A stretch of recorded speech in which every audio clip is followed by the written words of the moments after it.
Hello everyone. In this video, we'll show you how to engrave a QR code on an aluminum casing using our handheld fiber laser marker. First, enter the QR code content in the software and select the QR code function.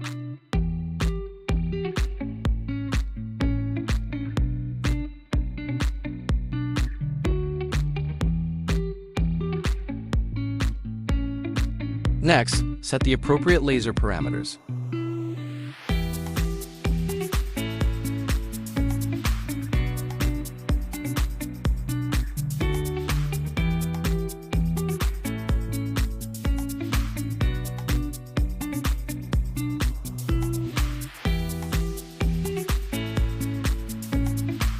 Adjust the size and position of the code to fit your marking area.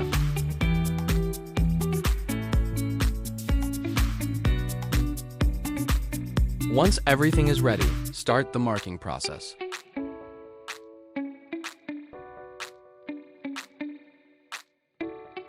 The handheld fiber laser creates a clear, permanent, and highly readable QR code on the aluminum surface.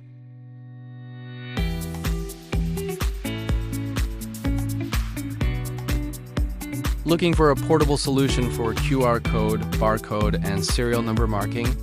Contact us today to learn more.